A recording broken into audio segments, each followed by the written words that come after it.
Selamat malam para netizen dimanapun kita berada, salam inspirasi bagi kita semua. Kita melihat beberapa ya hari ini ya terkait dengan putusan Mahkamah Konstitusi ini. Hakim MK Arief Hidayat menilai Jokowi jelas tidak netral di Pilpres 2024 karena mendukung Prabowo Gibran. Artinya apa? Artinya kalau kita melihat dengan nuansa-nuansa seperti ini, apa yang disampaikan Hakim Arief Hidayat ini bahwa pemerintah Jokowi secara terang-terangan memihak ya pada pasangan calon-calon tertentu. Artinya apa? Kalau kita melihat dengan seksama di situ begitu kan ya, karena memang ada perbedaan pendapat, maka saya kira bagaimana cawi-cawi Jokowi ya yang begitu kuat di Pilpres 2024. Ya mungkin karena satu sisi anaknya di situ. Saya kira ini yang seharusnya kita amati betul kenapa MK bisa menolak ya, karena satu sisi mereka kan beda pendapat begitu kan ya. Sehingga cawi-cawi Jokowi itu begitu kuat di situ begitu. Maka saya kira dengan ketusulan hati, keikhlasan hati di situ begitu kan ya. Kalau memang menurut Arief ya, Hakim Arief ini menunjukkan bahwa pemerintah Jokowi secara terang-terangan memihak pasangan calon tertentu. Wah, ini kenapa kok ditolak begitu kan? Mari kita baca ya komentar-komentar netizen. Ini ya, 3 lawan 5 seakan voting terselubung di Majelis Hakim MK meski kemungkinan tidak ada aturannya. Iya, tapi kan kalau 3 lawan 5 kan kalah yang 3 di situ begitu kan. Maka yang 5 mungkin orang-orang mereka. Bah ini biar ketegangan berpindah. Ini ada yang mengatakan nggak boleh dan sebagainya begitu kan. Ya, maka saya kira ini yang akan menjadi catatan penting kepada demokrasi kita ya. Bahkan ini terlihat memihak pasangan calon tertentu tapi tidak termasuk cawi-cawi katanya begitu kan. Maka seorang presiden seharusnya kan netral, baik anaknya mau calon ini calon itu dan sebagainya. Kalau di Indonesia karena kata Anies Baswedan kata ada orang ordalnya, maka bukan tidak mungkin cawi-cawi itu begitu kuat di situ begitu. Ini terang benderang tapi tidak berani mendiskualifikasi, sama saja membiarkan ketidakadilan di situ. Jadi hakim itu sudah berupaya begitu kan, 3 lawan 5 ya, karena keputusan mereka ada yang mengatakan bahwa ini adalah bukan bersifat bulat dan sebagainya, tapi pada kenyataannya ya, kenapa para hakim tidak melihat sebuah realitas apa yang dilakukan dari seorang Jokowi di situ begitu kan? Itu yang mesti kita pertanyakan. Karena dengan adanya spekulasi sampai hari ini masyarakat yang masih tidak percaya terhadap Mahkamah Konstitusi, karena Mahkamah Konstitusi dianggap sebagai ya kompromi sana sini begitu, dan bahkan ya hakim Saldi Isra juga mengatakan jangan sampai ya bahwa Mahkamah Konstitusi ini dijadikan sebagai alat sampah di situ begitu kan. Saya kira ini menjadi tamparan keras ya kepada Mahkamah Konstitusi tersebut. Sekarang ya kita lihat saja setelah tercoreng dari pamannya, sekarang sudah mulai tercoreng kembali. Ini ya image yang sangat memalukan sekali. Dalam persidangan hakim bisa ketawa-ketawa. Belum pernah melihat hakim dalam persidangan bisa ketawa-ketawa. Di manakah ya etikal moral kehakiman? Di sidang seperti komedian. Ini komentar-komentar dari netizen, banyak sekali pro dan kontra. Tapi saya menganggap bahwa keputusan-keputusan yang kemudian diambil oleh mereka ya apakah berdampak? Nanti kita tunggu saja kemudian dari seorang Prabowo Gibran. Ini Mahkamah Konstitusi menolak gugatan terkait hasil Pilpres 2024 yang dilayangkan oleh tim 01 dan 3 hakim memiliki dissenting opinion, yaitu Saldi Isra, ya, Ernie Nurbaningsih, Arief Hidayat, Suhartoyo, cuma beda casing dengan Anwar Usman, dalamnya sejenis. Ini komentar dari netizen. Bayangkan, artinya ada apa di situ begitu kan ya. Bahkan satu sisi saya menganggap bahwa persoalan-persoalan seperti ini harus memang harus memang benar-benar diungkap di situ begitu kan ya. Nantinya takut ada nuansa-nuansa yang kemudian mereka lakukan, atau ada nuansa-nuansa yang mereka bermain begitu kan ya, maka ini kan sudah diputuskan sebenarnya begitu kan ya tadi, bahwa bagaimana perkara yang kemudian digugat oleh 01 dan 03 itu sudah ditolak.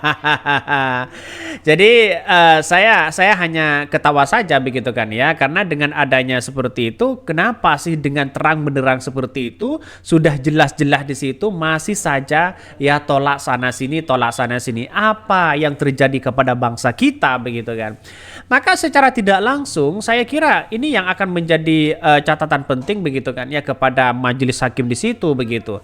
Terutama apa yang disampaikan oleh Arif Hidayat ya, majelis hakim di situ menunjukkan bahwa ya, kalau memang seorang Jokowi sudah melanggar konstitusi di situ, ya kenapa di hakim itu kok begitu kuat begitu kan? Itu yang sangat-sangat disayangkan di situ begitu. Maka setidaknya bagi kami adalah nuansa-nuansa keberpihakan atau apa begitu jelas masyarakat mengatakan wah ini sudah ditebak, sudah bisa disetting, apa namanya, sudah bisa ketebak settingannya mereka begitu kan.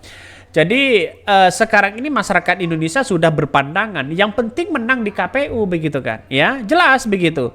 Artinya apa? Artinya yang penting menang di KPU ya, mau spekulasi apapun di Mahkamah Konstitusi tidak bisa ya. Bahkan orang-orang itu akan membuat banyak kecurangan di 2029 nanti, yang penting di KPU menang.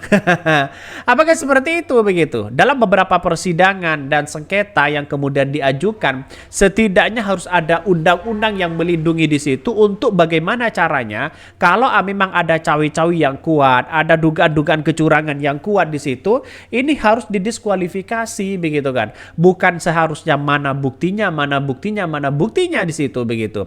Artinya ya, sebuah realitas ini kita harus menerima begitu kan. Semoga ke depan ada orang-orang yang baik yang memimpin bangsa kita. Dalam artian ya semoga saja, mari kita berdoa siapapun pemimpinnya ya, semoga memberikan ketegasan ya kepada siapapun di situ begitu.